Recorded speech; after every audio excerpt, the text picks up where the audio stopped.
الرجيم بسم الله الرحمن الرحيم الحمد لله رب العالمين وصلى الله على سيدنا محمد وآله الطاهرين.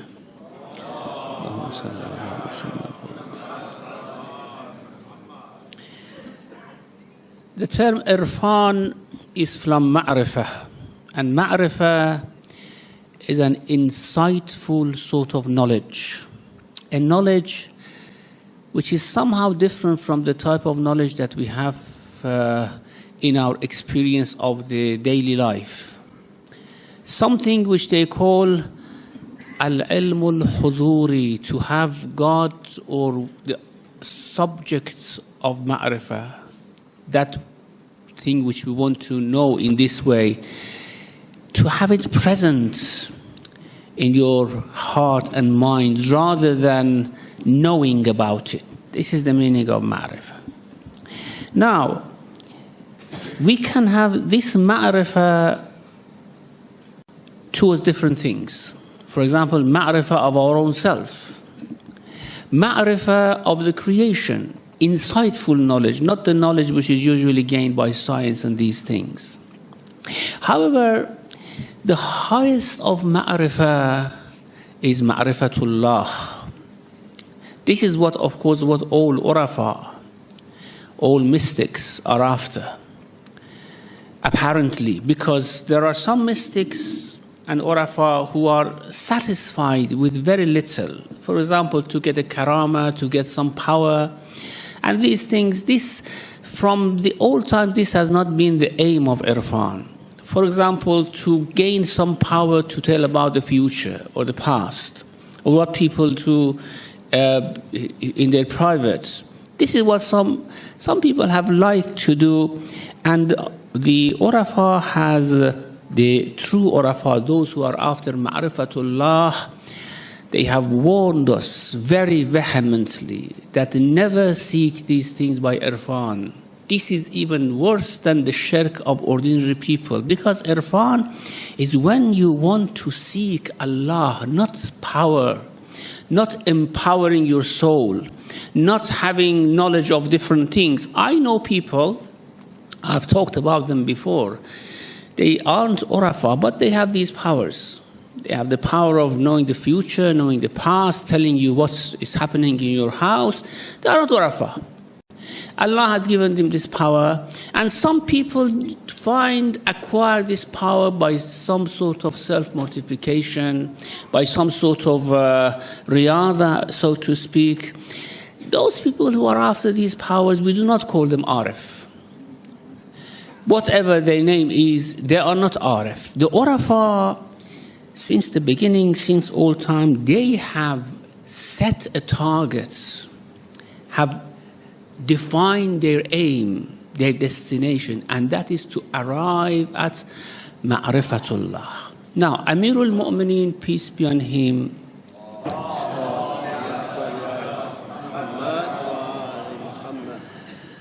is reported to have said, Ma'rifatullah subhanahu a'la al-ma'arif. Ma'rifatullah is the highest of all ma'arif, of knowledge. If you want to spend time to know anything, know God. That's the best thing that you can do. Now let me read here a hadith from Imam Ja'far al-Sadiq alayhi salam.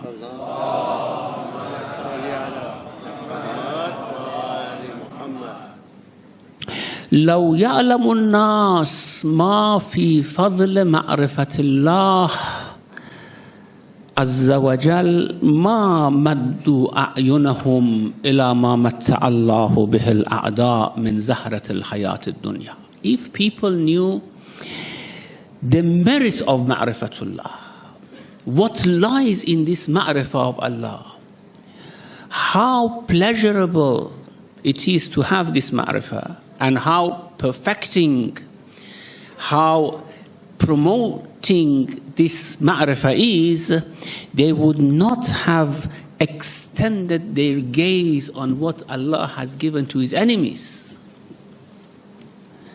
And one of the things which mystics usually say is that why should we seek things which Allah has given to His enemies as well? He has given to mu'minun, He has given to His enemies. That means it's worthless. It's this very beautiful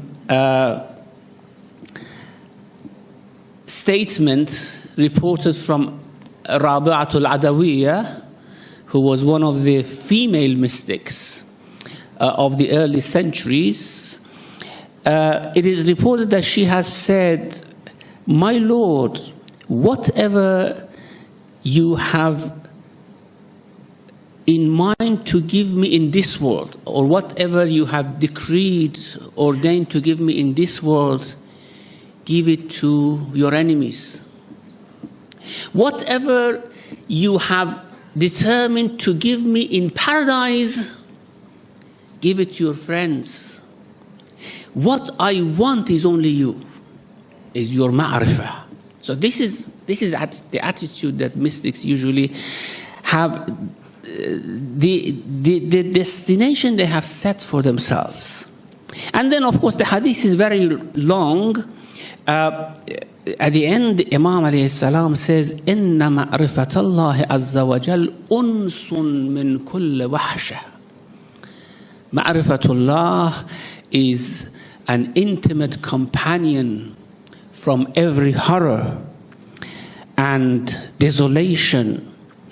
وَصَاحِبٌ مِّن كُلِّ وَحْدَةٍ. It is a friend in every type of loneliness. وَقُوَّةٌ مِّن كُلِّ ضَعْفٍ. Is power in weakness, and so on and so forth. In Surah Al-Dhariyat, we have the verse, وَمَا خَلَقْتُ الْجِنَّ وَالْإِنسَ إِلَّا لِيَعْبُدُونَ. I have not created jinn and ins but to worship me. Now, Imam Ja'far al-Sadiq alayhi salam gives an explanation here.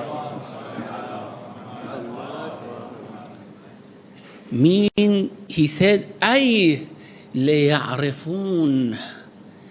It means, ليعبدون means ليعرفون, to gain ma'rifah about me. So, the verse is somehow explaining what is the way towards this ma'rifah. It's worship. And if Allah says, مَا خَلَقْتُ الْجِنَّ وَالْإِنسَ إِلَّا لِيَعْبُدُونَ, I have not created jinn and ins but to worship me, it means to acquire ma'rifah through this worship. And because there is no aim, there is no goal, there is no level for human being higher than ma'rifatullah. Any goal, any aim you set in this life for yourself, below that, you are a loser, min al-khasirin. You have to set your goal to arrive in ma'rifatullah. This is the most important thing.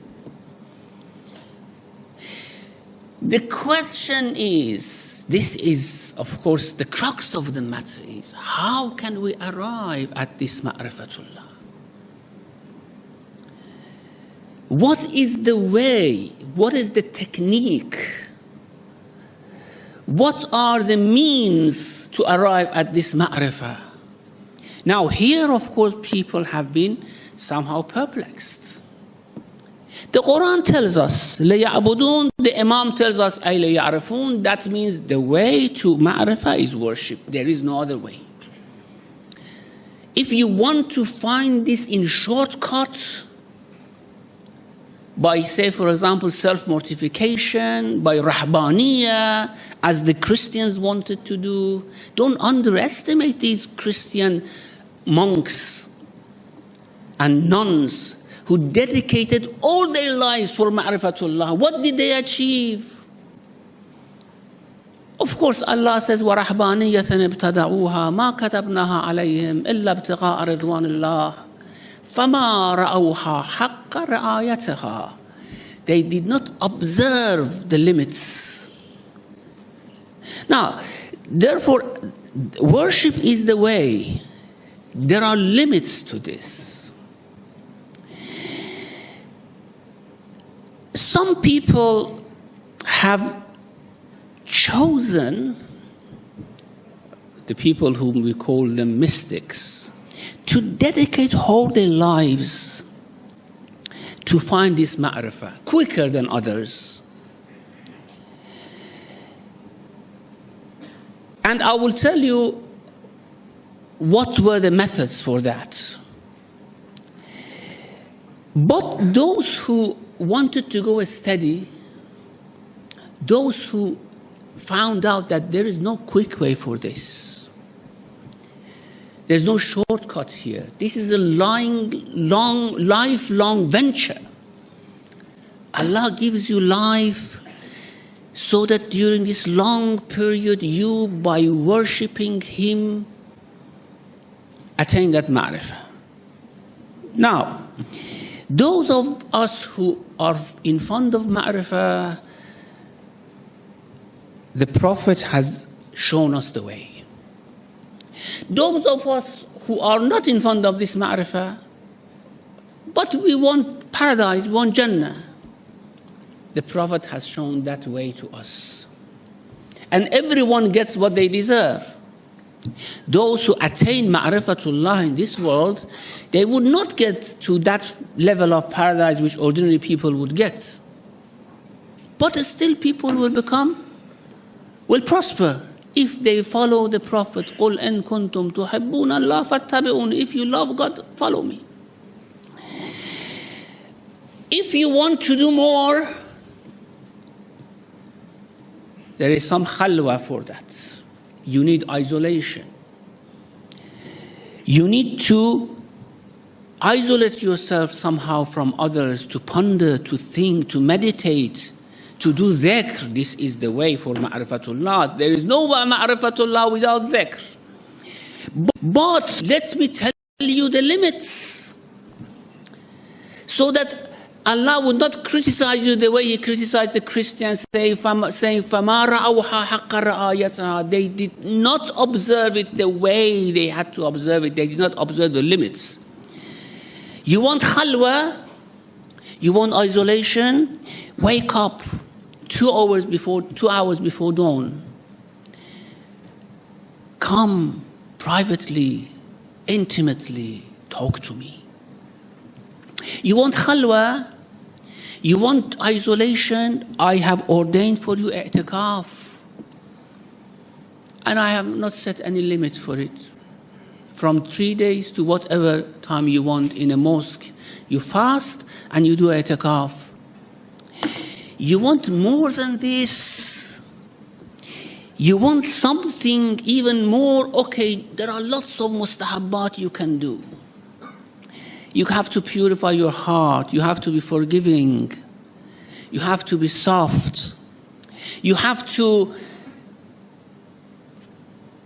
care about other people. وَيَدْرَؤُونَ بِالْحَسَنَةِ السَّيِّئَةِ. If they see evil, they do not respond with evil. If they see harsh, they do not respond with harsh.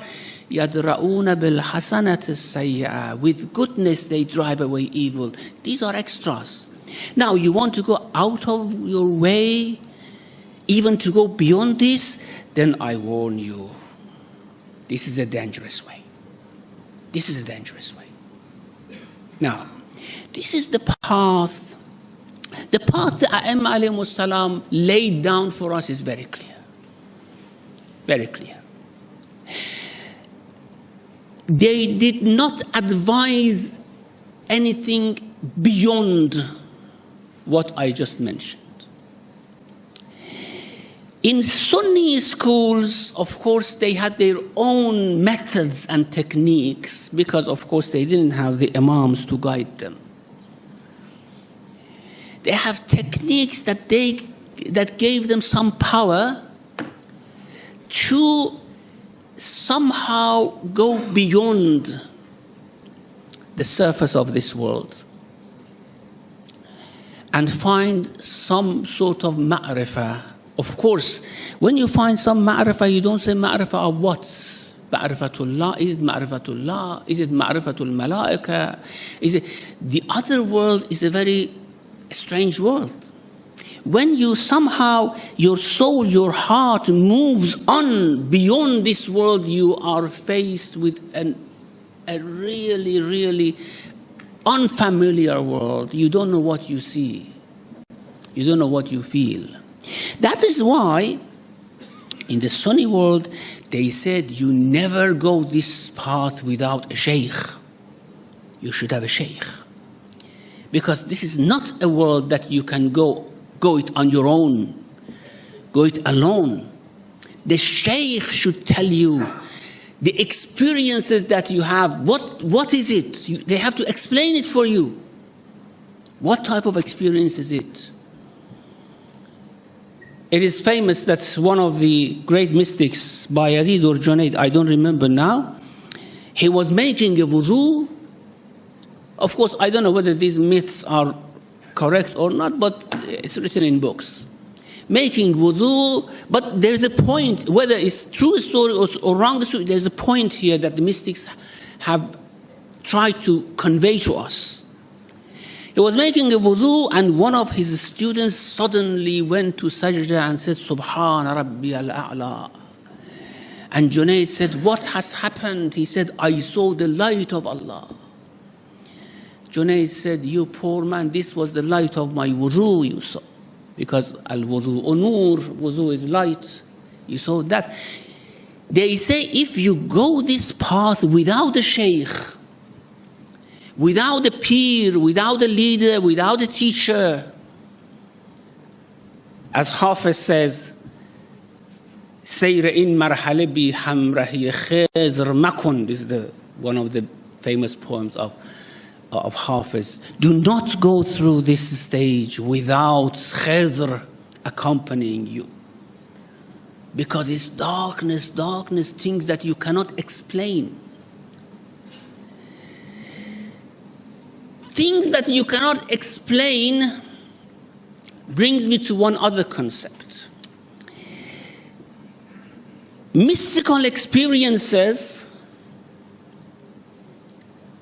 do not give us direction, give us pleasure, give us feeling, fill us with, they fill us with some sort of elation. We feel that we are closer to Allah subhanahu wa ta'ala. Things that cannot be described. Certainly, things in Irfan cannot be described.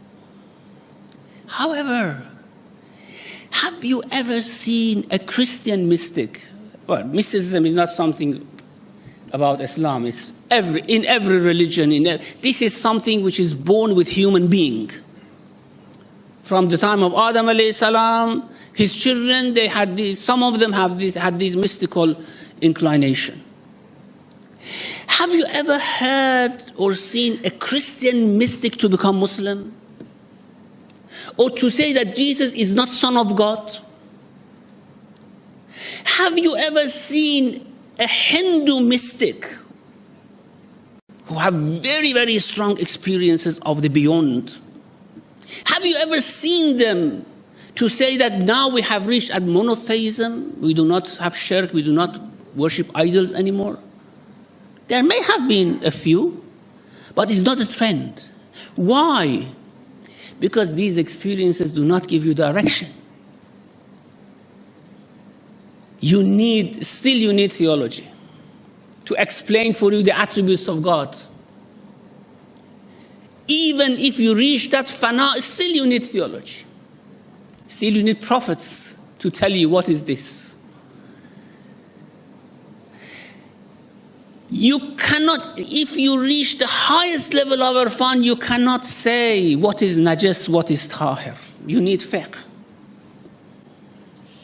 So, mystical experiences do not give us direction. They are a bonus that when you purify, Allah fills your heart. It's a higher level of iman. إنما المؤمنون الذين إذا ذكر الله وجلت قلوبهم. These are the mu'minun who have purified to a higher extent. Mu'minun are those that when Allah is mentioned, their hearts tremble. Now, Allah doesn't say that these are mystics. He said these are mu'minun. But mu'minun of a higher caliber, of a higher level.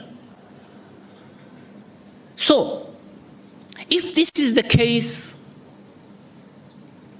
if anyone comes and tells us that by kashf, by unveiling, I realize that the truth is in this and not in that, that the ruling is this and not that, we cannot accept it from them. A Christian mystic will come and tell us that Jesus is Son of God. An Ash'ari mystic remains Ash'ari, a Mu'tazili mystic remains Mu'tazili, a Shi'i mystic remains Shi'i, a Sunni mystic remains Sunni. So mysticism cannot give us direction. It's just experience, it's feeling, it's good. It's the aim, but this has to be accompanied with direction. Okay, let's come back to Shaykh now. This has been the practice in the Sunni world. As I said, in the Shi'i world, this has not been the practice except very rarely, very rarely. We may, of course, cite certain examples, but this has not become a trend in Shi'ism. Our A'imma did not advise this to us. Now, Shaykh, you have to follow the Shaykh. To get the full benefit of the Shaykh, this is of course what the Sunni mysticism has laid down. To get the full benefit of the Shaykh, you have to fully submit yourself to him. If you do not submit to him fully, he cannot guide you. Now, I have read in many books of mysticism. Nowadays, some of them are printed even in Qom. And he says, you just have to be like a deceased, like a corpse in front of the ghasl, the one who is giving you ghusl. You shouldn't have any control. You shouldn't have any decision. Just like a dead person lying before him, before the Shaykh, and he should do whatever he wants to you. Otherwise, he cannot guide you. Now, total submission means that, first of all, we know that this Shaykh has arrived. How can you determine? How can you determine what level this Shaykh has? Secondly, no matter what level the Shaykh has reached, he's always on danger of falling. What if he falls and he continues to give you guidance? There are many examples. I mentioned one example from the Quran, which is the toughest example, and any other example you bring is lower than this. And then what Imam al-Baqir alayhi salam said about this, which gives us a clue. There's a verse in Surah Al-A'raf, وَاتْلُ عَلَيْهِمْ نبع الذي آتيناه آياتنا فانسلخ منها فأتبعه الشيطان فكان من الغاوين ولو شئنا لرفعناه بها. Give them the example, recite them the example of the person to him we gave our ayat. It's absolute, our ayat. And that's why the exegetes and the traditions tell that he was given al-ismul a'zam. Not even all prophets are given al-ismul a'zam. You cannot name a mystic who would have been given al-ismul a'zam. We have a very limited number of mystics in history who have claimed that they had ismul a'zam. I don't know whether what they experienced was ismul a'zam or not. Now, the tradition tells us he was given al-ismul a'zam, and whenever he called, Allah responded. فَيُسْتَجَابُ لَهُ. There was no mistake. Whatever he asked, Allah gave him. However, it came a time فَانْسَلَخَ مِنْهَا. Now, mystics are not ma'sumin, no matter what level they reach, they are not ma'sumin. فَانْسَلَخَ مِنْهَا. فَإِنْسَلَاخ means coming out of one's skin. These ayat were so merged in him that it was like being his skin part of it, but he struggled out of it. He peeled himself out of these ayats. And shaitan followed him. Imam al-Baqir alayhi salam says, well, they say this is about Bal'am ibn Ba'ura, one of the great mystics of the time of Musa alayhi salam. And Imam al-Baqir alayhi salam says, إِنَّمَا هُوَ مَثَلٌ ضَرَبَهُ اللَّهُ. This is not limited to Bal'am. This is a masal. Not that it is not a real story. Bal'am is given as a masal to know that this is possible. And this happens. So, if this is the case, how could we submit us to a shaykh? And this is why the A'imah has not given us this path.